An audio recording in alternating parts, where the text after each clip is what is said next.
సమ్మర్‌లో పొట్టకి చల్లగా, నోటికి కమ్మగా ఉండే ఈ పెరుగు వడ టేస్ట్ అయితే చాలా బావుంటుంది.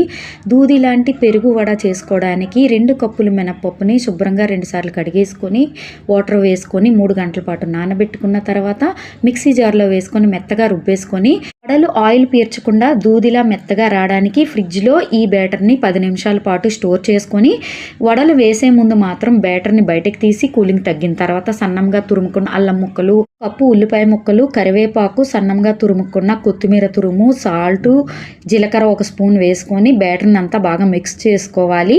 తర్వాత పాలిథిన్ కవర్ కానీ, చేతికి ఆయిల్ కానీ అప్లై చేసుకొని వడల మాదిరిగా వాటర్‌లో చేతిని డిప్ చేసుకుంటూ ఒత్తుకోవాలి. వాటర్‌లో చేతిని డిప్ చేసుకుంటూ వడలు ఒత్తుకొని ఆయిల్ బాగా మరిగిన తర్వాత ఒక్కొక్కటిగా వడల్ని వేసేసుకోవడమే. చాలా సింపుల్‌గా ఈజీగా వేసుకోవచ్చు. ఒకేసారి 3 వడలు వేసుకొని వేయించేసుకోవచ్చు అనమాట.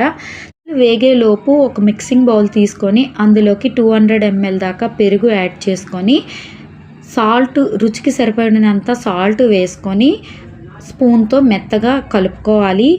పెరుగుని, సాల్ట్‌ని ఈ పెరుగు ముక్కలనేవి లేకుండా, బబుల్స్ లేకుండా మిక్స్ చేసుకోవాలి. ఇందులోకి 3-4 స్పూన్ల దాకా వాటర్‌ని యాడ్ చేసుకొని మిక్స్ చేసుకోవాలి. వాటర్‌ని మరీ థిక్‌గా, మరీ పల్చగా కాకుండా కొంచెం థిక్‌గా ఉండేలాగే మిక్స్ చేసుకోవాలి. ఇలా తయారు చేసుకున్న పెరుగులోకి తాలింపుని యాడ్ చేసుకోవాలి. పెరుగు మరీ పుల్లటి పెరుగు కాకుండా ఓ మాదిరిగా ఉండే పెరుగుని తీసుకోండి. వేసుకున్న వడల్ని వాటర్‌లో కానీ లేదా మజ్జిగలో కానీ 1 నిమిషం పాటు ఉంచిన తర్వాత వాటర్‌ని బాగా పిండేసుకొని మనం ముందుగా ప్రిపేర్ చేసుకున్న పెరుగులోకి వేసుకోవాలి.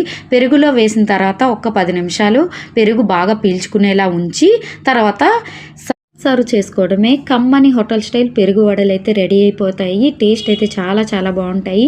ఈ సమ్మర్లో అయితే సమ్మర్ స్పెషల్గా మార్నింగ్ బ్రేక్ఫాస్ట్లోకి చేసుకోండి.